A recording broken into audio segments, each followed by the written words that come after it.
Magandang gabi po sa inyo, Sir Bob, at sa lahat ng tumatangkilik ng inyong channel. Tawagin na lang akong Hana, taga Batangas, pero ngayon ay nasa Singapore ako. Isa ako sa maraming OFWs na nakahiligang makinig ng mga kwentong katatakutan. At isa nga po ang channel nyo sa nagustuhan ko at napili kong padalhan ng karanasan ko. Sa ilang taon kong pananatili dito sa Singapore ay marami-rami na rin akong naranasang kababalaghan. Siguro ay lapitin talaga ako ng ganong nilalang. Mula kasi pagkabata ay nakakakita at nakakaramdam na ako. Mas lalo ang naging sensitive yung third eye ko ngayon. Minsan, nakakasalamuha ko pa sila. Nang mga ibang bansa ako, akala ko ay mawawala na. Kumbaga, sa Pilipinas lang effective. Pero mas malinaw ko na silang nakikita at nararamdaman. Dito mismo sa tinutuluyan kong apartment ay may nagpaparamdam sa akin, lalo na kapag madaling araw. Todo ka ba talaga ako kapag niyuyugyug yung higaan ko dahil akala ko ay lumilindol. Pero next time ko na lang po ikukwento yon. Itong karanasan na i-share ko sa inyo ngayon ay nangyari sa akin sa pinasyalan naming park dito sa SG. Hindi ko nasasabihin yung pangalan, pero ilalarawan ko sa inyo yung itsura ng lugar. Sabi ko noon, kung sa Pilipinas siguro, sinabi ng haunted ang lugar ay maniwala pa ako. Pero kasi dito, medyo modern na ang mga tao at hindi gaanong pinaniniwalaan yan. Nagkita kami ng isang friend ko na nagtatrabaho din dito. Nagpa siya kaming mamasyal sa araw ng day off namin at isa nga sa pinuntahan namin ay itong park sa may bandang norte. Isa sa pinupuntahan namin noon ay ang Jetty Port na malapit din dito sa kung saan inabot na kami ng gabi. Maganda yung lugar, tahimik at maraming puno na nagbibigay ng sariwang hangin. May matatanaw na beach din sa di kalayuan kaya naglakad-lakad rin kami pupunta doon. Hindi ko alam kung paano ko ilalarawan ang nangyari. 6 years ago na kasi ito nangyari at limot ko na yung ibang detalye. Especially that time, sabi ng kaibigan ko ay parang may kakaiba sa akin. Habang naglalakad kami noon sa mapunong parte ng park, may napansin akong parang pasilip-silip sa may puno at palipat-lipat pa yon. Sinabi ko yon sa friend ko at tinuro sa kanya. Ang weird lang kasi sumusunod yon sa kung saan kami pupunta. Natawa na lang yung friend kong tawagin nating April nang sabihin niyang baka engkanto daw yung nakikita ko. Dahil wala naman siyang nakikitang tao. Ang akala ko nga ay nagbibiro lang siya. Pero napansin kong wala talaga siyang nakikita dahil diretso lang siya nang lalakad nun. Pero ako ay nakasunod pa rin ang mata sa taong palipat-lipat ng puno at panay silip sa amin. Hindi ko kasi ma-figure out nun kung tao ba talaga siya, multo na o kung anong nilalang. Dahil siguro sa inis ko noon sa pagsunod-sunod sa amin kaya di ko natiis at nilapitan ko yon. Pero paglapit ko sa punong huling pinagtaguan nito ay wala na ito. Nakita ko na lang yon na nasa kabilang puno na. Nang lalapitan ko ulit ay wala na ito sa punong pinagtataguan niya. Nagtaka na noon si April kung sino daw ba yung kinakausap at tinitingnan ko sa mga puno. Medyo namanhid na nga yung batok ko. Na-realize ko na hindi na biro yung nangyayari sa akin. Yung nagpapakita sa akin sa park ay hindi talaga tao. Hindi ko na lang sinabi sa kanya dahil baka matakot siya. Paggabi na nun, nang magkayayaan kaming umuwi. Habang nasa biyahe ay biglang sumama yung pakiramdam ko kaya hindi na kami naghapunan sa labas. Kanya-kanya na lang kaming uwi at gusto ko na talagang mahiga. Pagdating nga sa apartment ay dumiretso ako sa kwarto. Pagkatapos magbihis ay nahiga na ako. Bigla ako napagod o nanghina dun sa nakita ko. Hindi ko sure kung multo ba yon, elemento, engkanto o ano. Pero pilit kong iwinaglit sa isip yon. Naatulog din ako kinalaunan. Nagising ako noon na parang hindi nakalapat ang likod ko sa higaan. Napahiyaw at napamura ako ng malakas noon nang mapagtanto kong nakaangat talaga ako. Bigla din ako bumagsak sa higaan. Hindi naman ganong kataas yun, pero ramdam ko yung pananakit ng likod ko. Nataranta ako at biglang napabangon at napalayo sa higaan. Hindi ko alam kung tatakbo na ako noon palabas o ano. Pagtingin ko kasi sa may bintana noon ay may nakita akong nakasilip. Parang nag-aapoy yung mga mata niya. Tapos bigla naman din yung nawala. Kahit naman bukas ang third eye ko, kinakabahan at kinikilabutan pa rin ako sa mga nilalang. Ang lakas talaga ng kabog ng dibdib ko noon, pero takot din ako lumabas ng kwarto. Hindi ko naman na yun nakita ulit ng gabing yon, pero natakot ka akong matulog mag-isa sa apartment. Naitulog muna ako sa asamahan ko. Pero kahit doon ay pinapakitaan ako ng nilalang. Kung saan-saan ay bibiglang sisilip sa akin. Kung tao lang yon ay iisipin kong nambaboso. Pero ako lang kasi ang nakakakita at sigurado ako na yun yung nakita ko rin sa park. Hindi ko na kinaya na kahit saan ako magpunta ay bigla na lang yun sisilip. Hindi ko rin alam kung anong klaseng nilalang yon. Siguro ilang weeks after ng pananakot na yon ay umuwi ako sa Batangas. Hindi naman na yun sumunod at nagpakita sa akin sa Pilipinas. Isang buwan ng bakasyon ko at nagpatingin ako sa isang kilala kong albularyo. Ginawan at binigyan niya ako ng pangontra. Dahil nga sensitibo ako o bukas ang third eye ko, madali akong lapitan ng mga elemento, multo, kapre at kung ano pang laman lupa. Pag ganoon daw na may nagpapakita sa akin ay huwag ko nalang pansinin. Dati kasi talaga ay may tendency akong madalas pansinin yung mga nakikitang multo o anumang nilalang. Pero gusto ko lang din kasing ma-verify kung tao ba sila o hindi. Kaya nga simula nun ay pilit ko nang hindi pinapansin yung mga nakikita ko.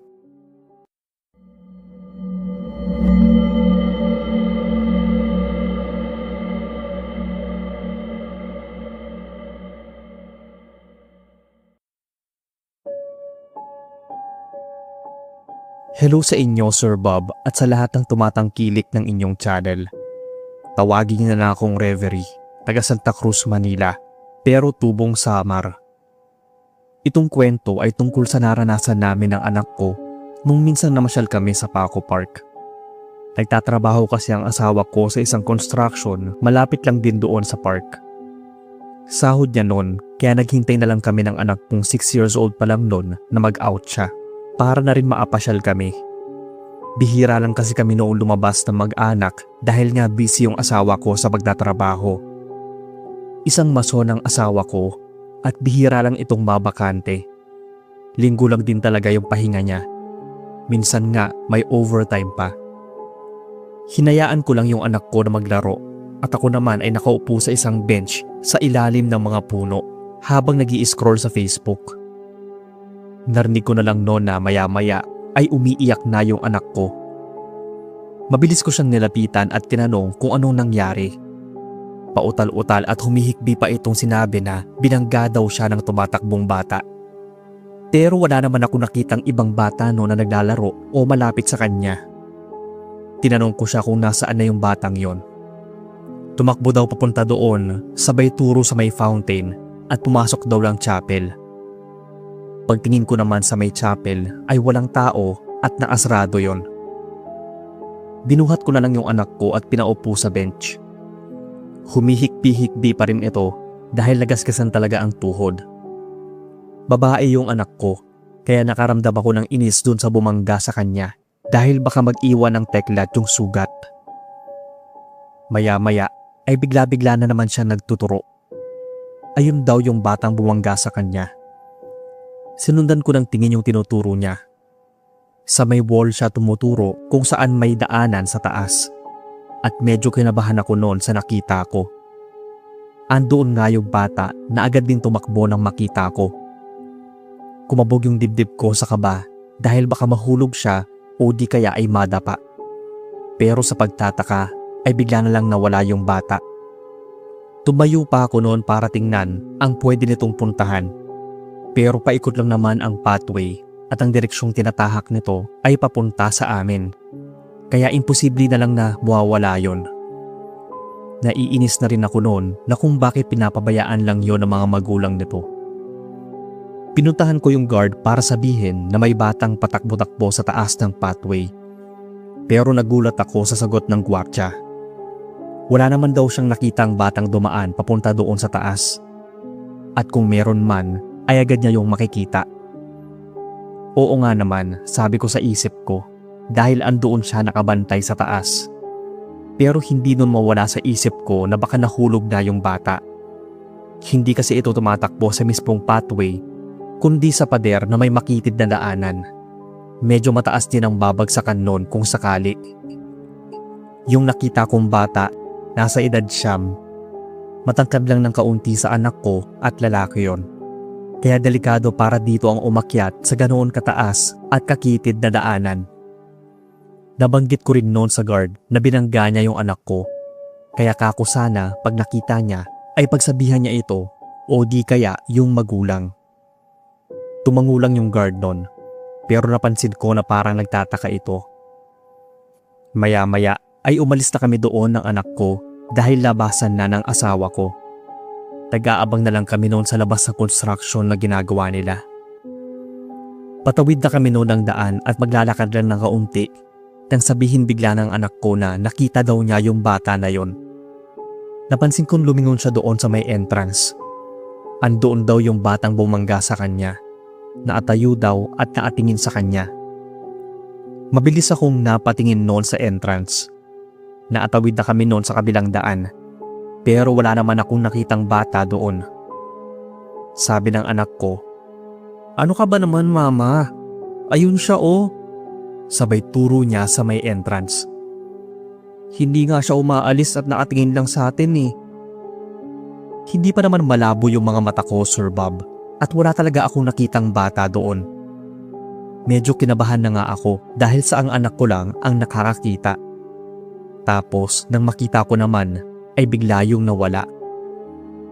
Wala akong inik noon habang kumakain kami sa may food court ng SM Manila. Napatingin ako sa anak ko at napansin ko agad ang pamumutla niya.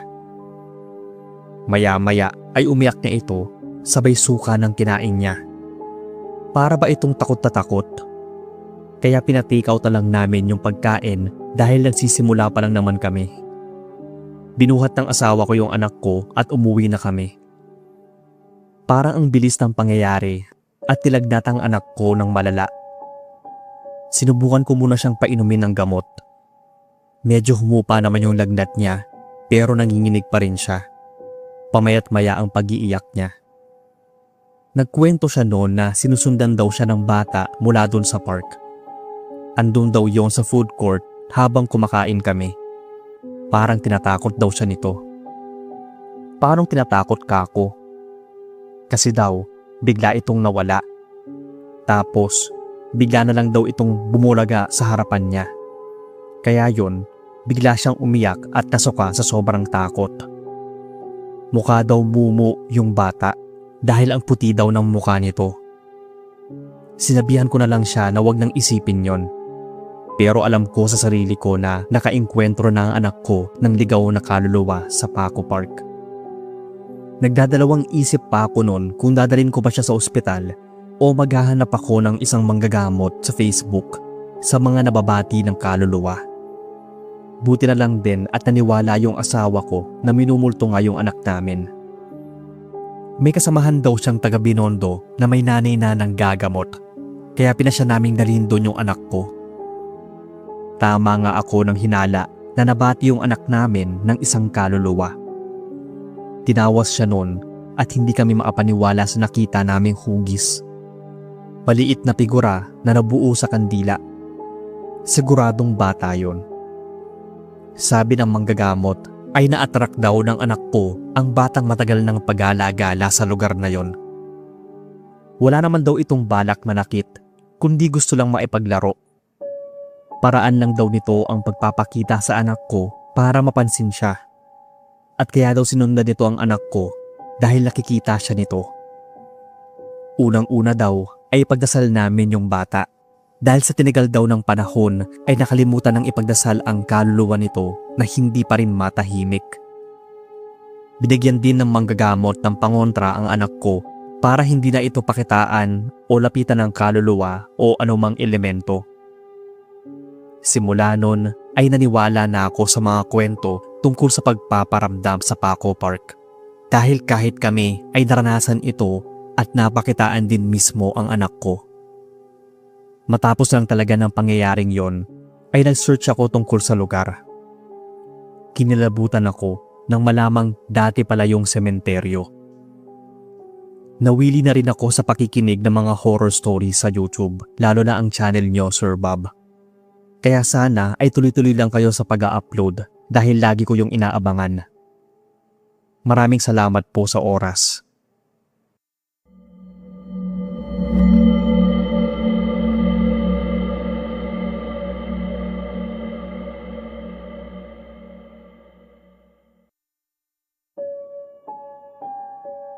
Hello po sa inyo, Sir Bob, at sa lahat. Itago niyo na lang ako sa pangalang Janine, taga Cagayan de Oro. Itong story na sinend ko ay nangyari lang recently nang bumisita kami sa lola naming nakalibing sa City Memorial. Ibang-iba na yung sementeryo namin ngayon kesa noon. Ginawa ng apartment style ang mga puntod. Mga taong 2000 yata na ipalipat ang mga buto ni na lola at ng kapatid nito sa iisang puntod, kung saan din inilibing ang kuya ni mama na namatay din noong 2000. Nito lang August 2024, death anniversary ni lola, ay bumisita kami sa kanya. Wala gaanong tao nung hapon na yon, mga 4:00 siguro. Medyo makulimlim din, kaya minabuti naming magbadali nun, baka abutan kasi kami ng ulan. Kasama ko si mama at yung bunso naming kapatid na 12 years old. Ako yung panganay sa aming 5, si Jewel yung bunso. Never kong naisip noon, Sir Bob, na may mangyayaring hindi maganda sa kapatid ko. Maayos naman kaming naarating sa puntod ni lola. Walang tao sa pagkakaalam namin dun sa parting yon ng memorial. Pero nagkamali ako. May nakita daw noon yung kapatid ko na babaeng nakaitim. Umiiyak ito na nakaharap daw sa isang puntod. Nasa kabilang apartment lang yon ng libingan. Nasilip daw yon ni Jewel nang magdakad-dakad siya. Nag-iisa lang daw yon pero hindi daw niya nakita ang itsura. Nakatakip daw kasi yung mukha niya ng bandanang itim sa ulo. Mukhang dumingon daw sa kanya nang paalis na ito. Napansin daw niya sa gilid ng mga mata niya. Ibinulong pa niya sa akin habang nagdadasal si na mama. Kaya dahan-dahan kami naglakad noon papunta sa kabilang apartment. Tinanong ko siya kung nasaan na. Wala naman kasing taong naroon. Sinabi niyang andoon lang daw yon na nakita niyang naatayo at umiiyak. Sabay turo doon sa harapan ng isang puntod. Pero wala nga talagang tao. Narinig ko noon na nag-aya na si mama na umuwi at tapos na raw siyang magdasal. Nakita kong mukhang naguluhan si Jewel. Saan daw yun nagpunta? Hindi naman daw niya nakitang dumaan yon sa kinaroroonan namin. Wala naman kasing ibang madadaanan nun. Makikita at makikita namin yon dahil dadaan talaga yon sa harapan ng apartment na kinaroroonan namin dahil dun malapit ang palabas. Mahina lang niyang tinanong yon. Di ko alam kung sa akin o sa sarili lang niya. Pero sinagot ko siya na, ewan ko sa'yo. Ikaw lang naman ang nakakakita doon. Sabay tinukso ko siya na baka multo yung nakita niya. Pinaghahampas niya ako noon at wag daw akong manakot. Malapit na kami noon sa amin sakay ng tricycle nang bigla na lang dumaing si Jewel na masakit yung tiyan niya, partikular sa kanyang sikmura. Humihilab daw yon na parang nilalabukos. Sabi ko ay baka hindi lang siya natunawan ng minerienda naming kamote o di kaya ay nalamigan ang tiyan dahil sa kaiinom ng soft drinks. Pero sobrang sakit daw na agad siyang tumakbo papunta ng CR. Narinig kong iri siya ng iri na may kasama ng paghikbi. Maya-maya ay tinawag niya si mama. Wala daw lumalabas pero sobrang sakit. Pinasok namin siya sa loob ng CR na namimilipit na naasiksik sa gilid. Pinahiga siya doon ni mama sa kama at pinahira ng langis na may luya ang tiyan niya. Saglit lang siyang naginhawaan nun. Tapos maya-maya ay andyan na naman daw ang sakit. Hindi na namin alam ang gagawin. Medyo malayo pa naman yung ospital mula sa amin at yung center lang ang pinakamalapit. Pinabili na lang ako noon ni mama ng gamot sa sakit sa tiyan o sikmura. Baka daw nag-acid lang o kaya kung ano, kaya bumili daw ako ng Kremil S. Ilang gamot na nga yung pinainom namin sa kanya, pero namimilipit pa rin siya sa sakit. Para na raw mapupugtuan siya ng hininga nun.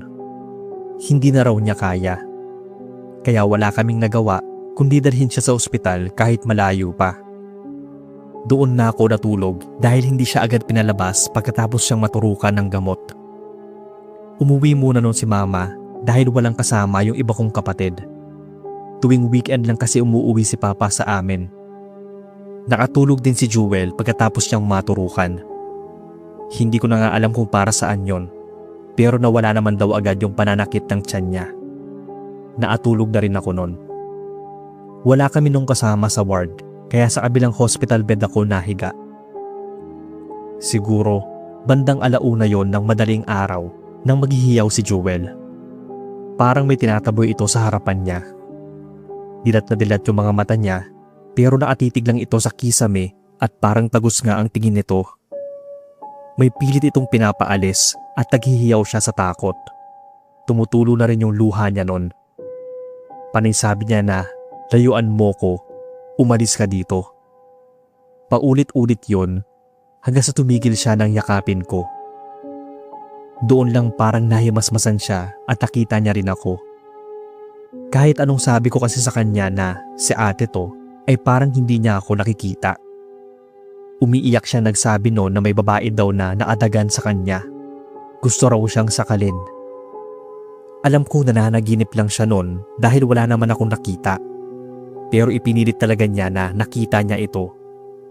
Nakaitim pa nga raw yun at may itim din na nakatabing sa ulo nito. Kinabahan ako noon. Narinig ko na kasi ang sinabi niyang yun. Ganoon ang sabi niya doon sa nakita niya sa City Memorial. Baka napanaginipan lang niya dahil hindi nga niya maalis sa isip niya yon. Kinabukasan, akala namin ay magaling na siya and for discharge. Pero bigla na lang siyang nagwawala nun dahil sa sobrang sakit daw ng sikmura niya. Dinaluhan siya ng mga nurses. Naiiyak na nga kami noon ni mama.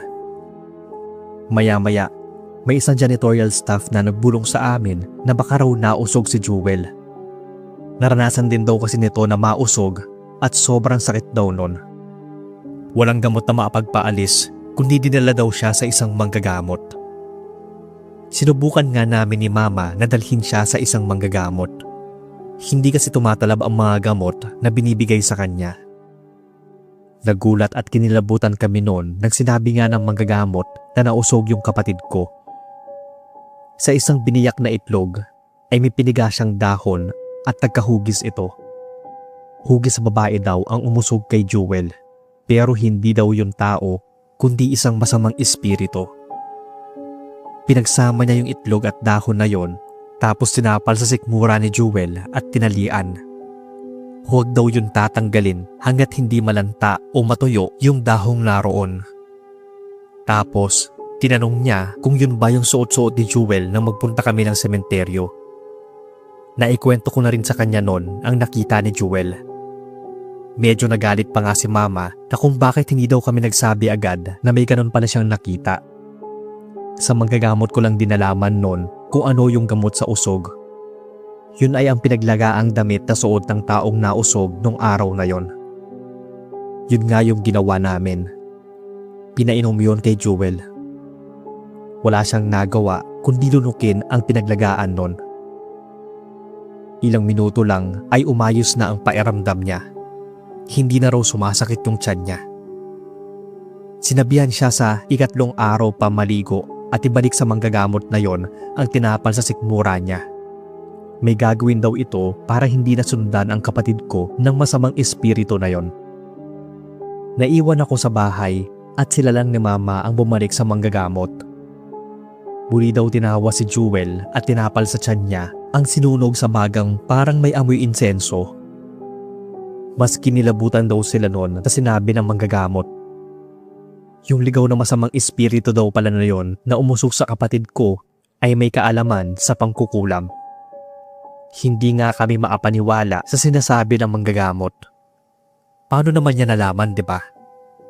Yun daw pala, pinuntahan nito ang puntod na sinasabi ng kapatid ko na iniiyakan ng babaeng nakita niya. Puntod daw yun ang sinasabing babaeng namatay sa kulam. Pwedeng anak daw niya yun na ginantihan o di kaya ay siya mismo. Siguro ay hindi nito matanggap ang nangyari. Gumaling naman din yung kapatid ko matapos yun at nabigyan siya ng proteksyon. Hanggang dito na lang po ang kwento, Sir Bob. Sana ay mabasa nyo to.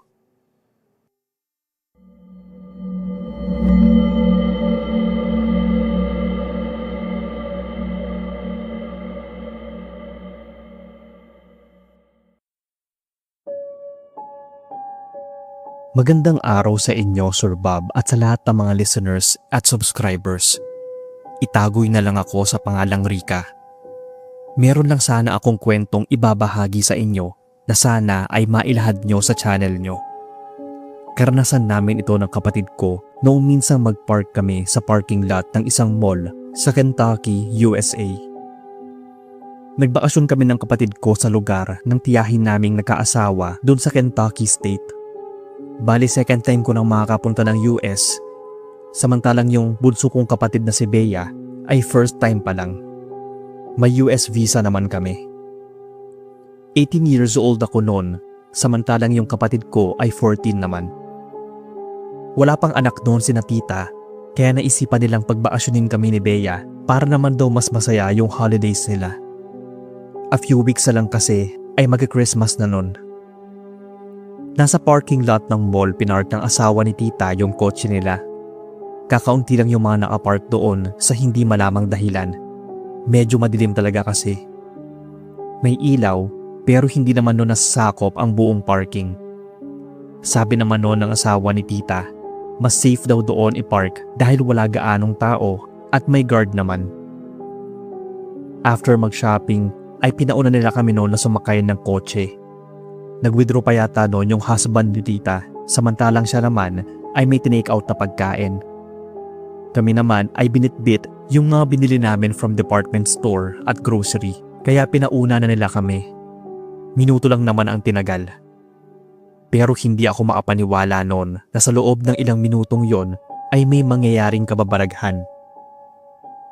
Unang napansin ko ay walang guard na nakabantay, di tulad ng sinabi ng asawa ng tita ko. Kaya medyo nabahala kami noon kasi kumukurap-kurap yung ilaw. Napansin ko rin na wala gaanong taong lumalabas doon. Yung mga kotseng na-apark ay sadyang na-apark lang o baka nagkataong wala kaming nakasabayan lumabas. Sabi pa nga ni Bea na bumalik kami sa loob ng mall. Ang creepy daw kasing panoorin yung buong parking lot kapag ganoong namamatay-matay ang ilaw. Pairamdam daw niya ay may bigla na lang magpapakitang bulto.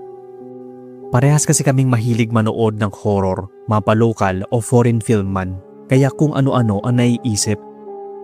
Sinabi ko sa kanya na kumalma at darating na rin si tita.